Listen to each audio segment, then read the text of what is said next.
I'm going to turn now to feedback from board committees and subcommittees and invite Victor to introduce it, please. So the CCG Authorisation Committee has done a cracking job in getting 211 CCGs authorised. Can I thank Naguib and Kieran for their support on this?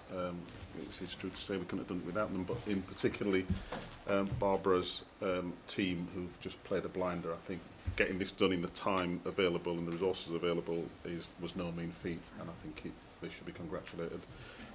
We've now moved into the next phase, which is just as important, which is assuring that those CCGs that have conditions upon them meet those conditions and can be fully authorised. We need to assure ourselves that that's the case. We also need to assure ourselves that the development programme that's put in place to improve and support CCGs is delivered, and is delivered really well. And it's my view that we also need to ensure that we have consistent excellence of leadership across the CCG network. I don't see why someone in Area X should have any worse leadership than Area Y, so we need to make sure that delivers. And of course, the board, and like everyone else, will be interested in the outcomes of CCGs as they operate a new and complex commissioning landscape. So I'm looking forward to working with Rosamund Bratton on delivering all that and reporting to the board as we go forward.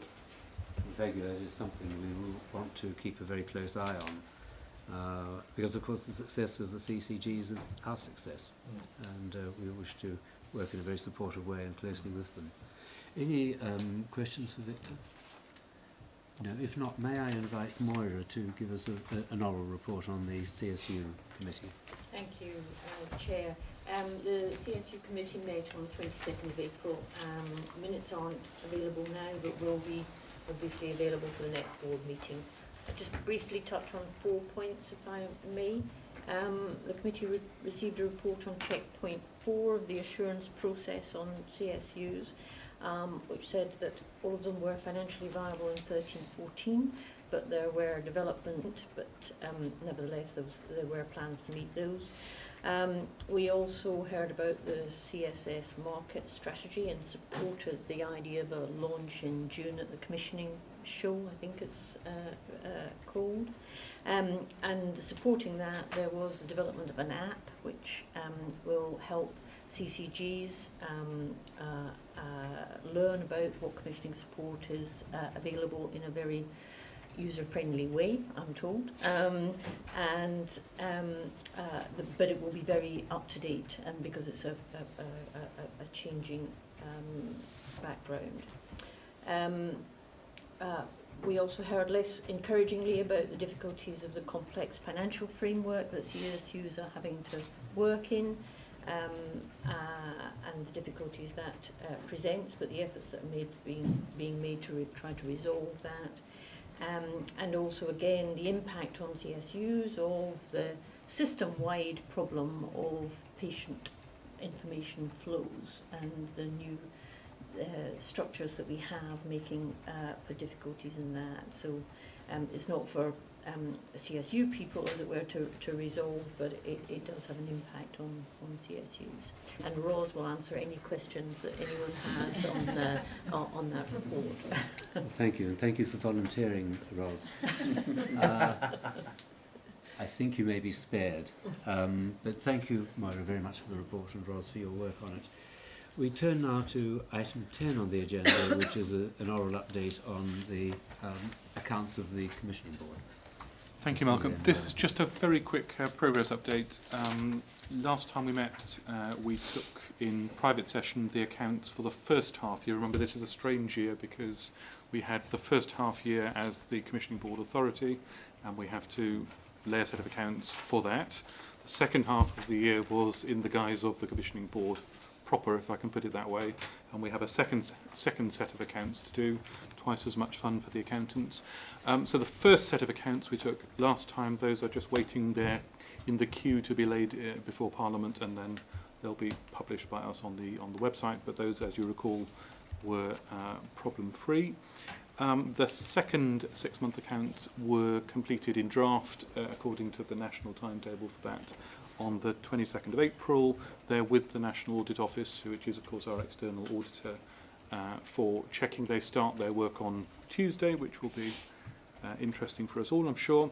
That comes back then in its post-audit form to the Audit Committee in June, in time for that then to be published thereafter.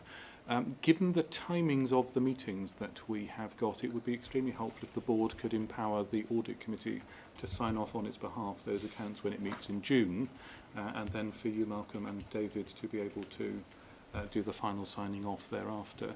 Of course, when we then meet as a board for the next time in July, we'll bring the accounts at that point. But if we don't have that authority, we can't pass them on according to the timetables we're required to work.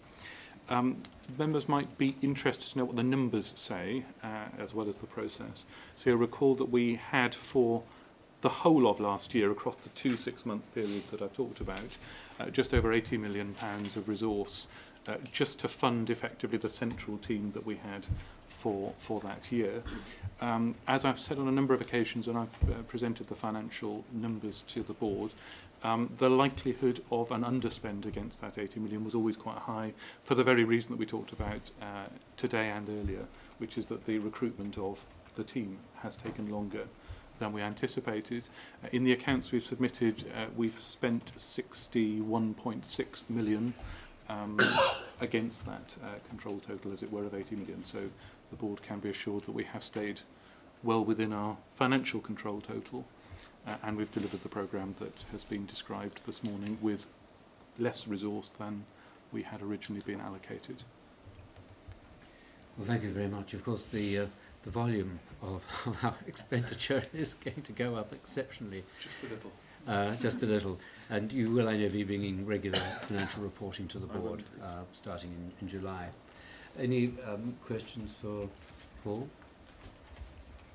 In which case, may I ask you to endorse this proposal that the reports, when they, accounts when they come back from NAO, go to the Audit Committee for approval, and then to me and to David for final sign-off. Okay? Thank you very much. That brings us, I think, to the end of the formal business. I have no other business. No other business. In which case, I think I need to say formally that the board now will meet as a private meeting with the items on the agenda that I mentioned before. But otherwise, this meeting is closed. And can I again thank members of the public for joining us? Your presence is much appreciated. Thank you.